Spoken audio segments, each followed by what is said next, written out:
What's up there, YouTube? It's Gores here, giving you guys a deck profile for my Xyz Festival Train deck. I played it on the stream, and I've got a lot of response for it, so I figured I'd give you guys the deck profile. You guys can try it out, and then tomorrow I will be uploading the version that you can play in Ranked. So yeah, without further ado, let's just get into the deck profile. We did play the 3 Maxi because it's the best hand trap in the game. 3 Harvester, we played the Infinitrack engine just because you can go so far using only Xyz monsters with Infinitrack, so you can end with, like, thanks to the Infinitrack engine, we can end with a rank 5 and a rank 10 and just push through. Next up we have the Triple Ash Blossom, it's just the second best hand trap in the game. 1 Ruffian Railcar, you didn't really need 3 in this, you can send it directly from deck to grave with the River Stormer. So that was the main reason I only played the 1, and then also you can also tutor it out with the Urgent Schedule. Next up we have Flying Pegasus, Railroad Stampede.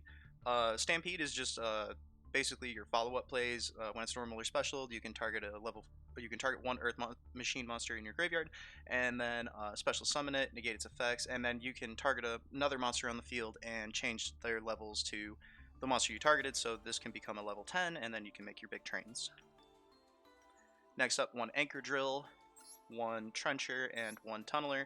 The 1-ofs are just the best Infinitracks to play other than Dozer. Anchor, when it's normal or special, you can summon an Earth Machine monster from your hand, and then you can target a machine monster you control and make the levels of that monster and Anchor Drill become their combined level, so if you target himself and a level 5, they both become level 9. So,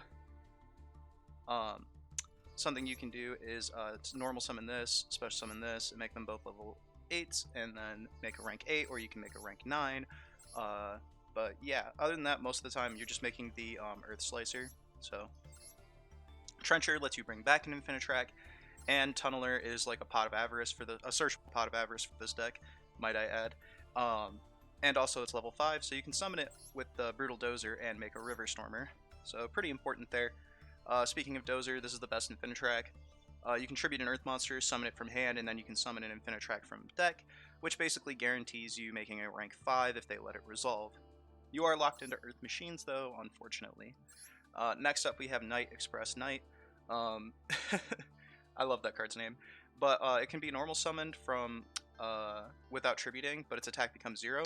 So you can normal summon it, it's a level 10, and then you can special summon your Dairy Crane, who can summon himself whenever an Earth Machine is normal or specialed, and then you can make your rank 10. And then if it's detached from an Xyz monster to the graveyard, you can target one card your opponent controls and destroy it. So one thing you can do is you can use these, make the rank 10 Dreadnought, detach it, burn them for 2,000, and then you can destroy a card they control. And then we have Super Express Bullet Train.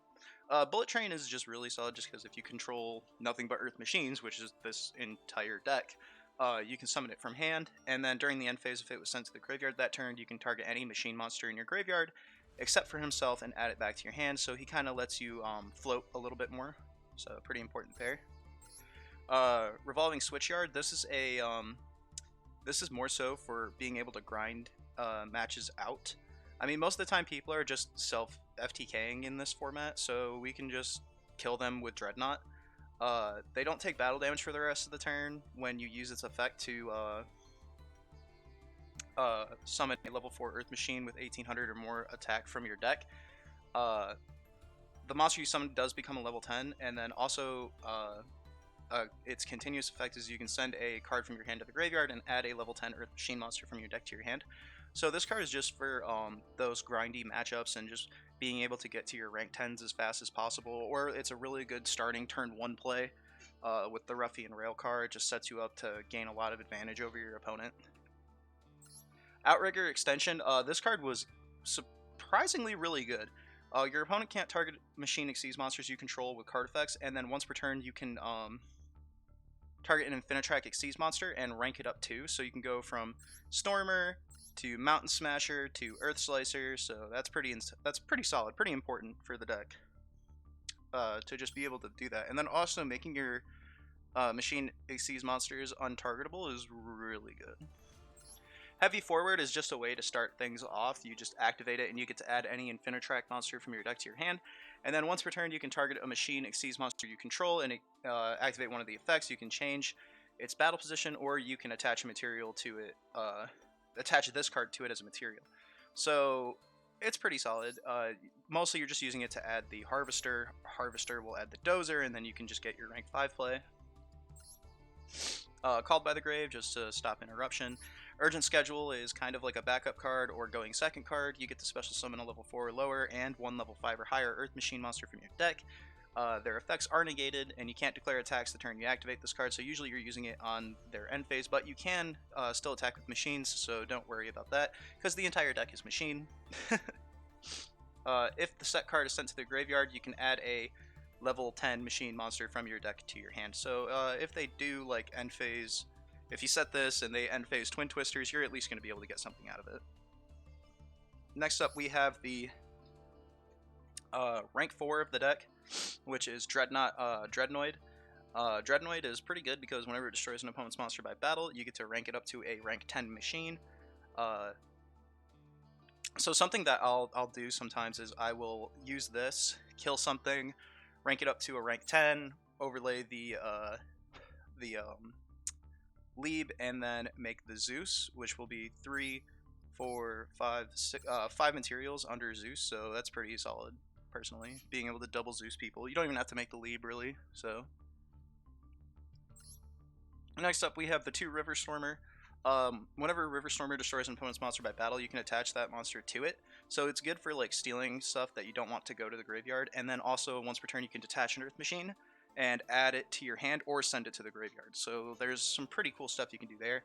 The only thing that sucks about playing the Infinitracks in this format is the Xyz monsters all have the effect to tribute a machine link monster to summon them back. That's the only thing that sucks, is that effect's kind of turned off in this format, so. Next up, we have the 1 Thunder Charger. It's just to go up another Xyz material for your Zeus if you need it. Mountain Smasher.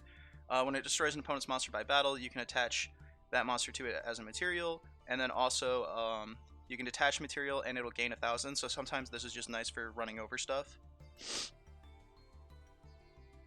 And then we have the Earth Slicer. This is probably one of the best cards. Well, one of the best performing cards in the deck right now. When it destroys an opponent's monster by battle, just like all the other ones, you can attach that monster to it as a material, and then also you can detach any number of materials from it, target that many cards on the field, and destroy them. So sometimes with the Outriggers extension, you can make the River Stormer, use the Outriggers extension to rank up to this, and then the following turn rank up to this one, and it just has a bajillion materials, and you can destroy a bunch of cards. Dreadnought lets you detach material and burn for 2,000. This is probably my favorite rank 10 in the deck. Rank Train. This is probably my favorite rank 10 in the deck. Quick effect, you can detach a material from it, target a face-up monster on the field. That target is unaffected by card effects except for its own until the end of the turn. So your turn 1 play is generally just making this in defense, and then just your opponent can't really out it. It's a 4K that's unaffected by everything, so. We are playing the Ravenous Tarantula climb in this deck. Most of the time, this effect doesn't matter too much, but it can when you've burned them for 2,000 with Dreadnought, and then you make this, swing with the Dreadnought, and then the life point difference is anywhere between 2,000 and 5,000, and all your monsters are gaining 2,000 and 5,000 attack, so which can be pretty fucking broken. But regardless, oh, and sometimes it's a board wipe because you can detach materials and destroy all face-up monsters with attack less than or equal to his. So that's pretty decent. Pain Gainer lets you stack it on top of the Tarantula, and then 7 Sins lets you stack it on top of the Pain Gainer. Pain Gainer is pretty decent, but 7 Sins is like the main go-to for this. You can't activate its effects the turn you summon it that way, but once per turn you can detach 2 materials from it. Banish as many special summon monsters your opponent controls as possible, and then attach one of them to it as a material. And then if it would be destroyed by battle or card effect, you can just attach material instead. So it's just a 4K that's really hard to get rid of. And finally, we have the main train, Lieb. You can Xyz it by using Dreadnought, or you can Xyz it. Wow, words are hard. You can Xyz summon it by using a Dreadnought you control, and then once per turn you can detach a material from it. He's going to gain 2,000, and for the rest of the turn you can only attack with him. And each battle phase, he can make attack on monsters up to the number of materials it has +1. So if he has 2 materials, they have 3 monsters, he can attack all 3 of their monsters. So yeah, that's the deck profile. A lot of fun. Xyz Festival was supposed to be a really fun event, but unfortunately people are just like, I'm gonna kill myself, and they just keep committing seppuku. So I mean, it's free wins for us, but luckily for us, we get to play some fun stuff. Every now and then we get to play against somebody that's actually trying to play the event. But other than that, not really. The self FTK kind of did ruin the event for a lot of people as far as like trying to get fun. But hey, I don't blame them. I'm doing the same thing because hey, gems are free. So yeah, that's been the deck profile, everybody. I hope you guys enjoyed it. If you guys have any questions, feel free to put them in the comments down below. Make sure you guys like, comment, subscribe, and tell your friends. This has been Coors, signing off.